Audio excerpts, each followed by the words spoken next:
Благодарам. Прво, секогаш да го почитувате достоинството на ова собрание, затоа што луѓето што седат пред вас се луѓе кои што ги испратиле граѓаните.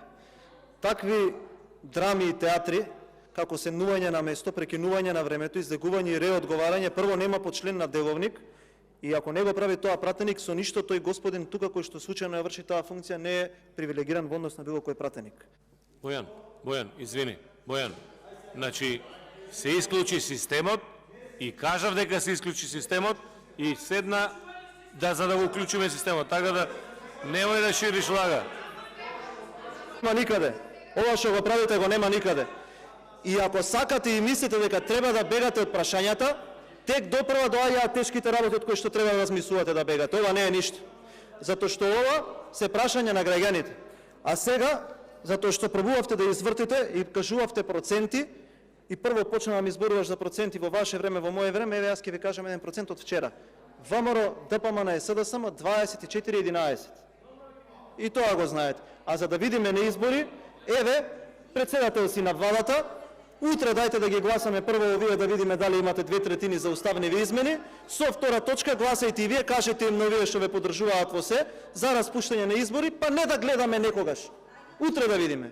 Па да си кажат граѓаните. Не може така само да се издегува на говорница, да се читаат партиски соопштенија и кога ќе дое тоа што го мачи народот, тогаш да бегаме на место. Немојте да бегате. Има време кога да бегате. Понатаму, јавниот срам и лажењето од собраниска говорница за тоа што кажуваат коморите. Затоа ви реков, ќе си направите еден состанок во владата, ќе си ги повикате коморите, ќе направите еден лайв стрим, како што знаете за сите подпишување на оние срамни договори да се фалите, и да видиме пред очите на јавноста во салата на владата што ќе ви кажат оние комори за кои што лажете дека имате постигнато согласност. Зашто тоа е брутална и дрска лага.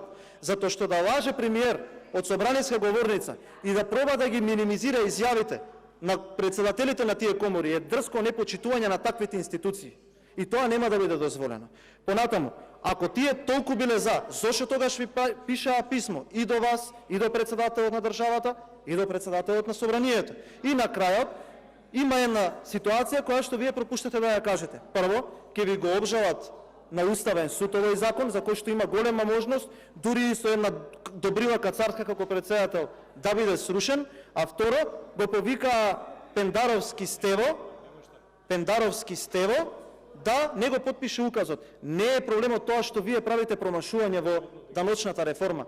Проблемот е што после тоа оваа држава ќе им ги врати парите на фирмите со затезна камата, а за тоа верувајте дека некој ќе има одговорност. И уште еднаш ќе ви кажам, однесувајте се како што треба, затоа што ова не ви е зградата на СДСМ, ова ви е собрание на пратеници кои што ги праќаат граѓаните. И театар никој нема да ви дозволи. Не сум задоволен од одговорот на прашањето и немам дополнително прашање.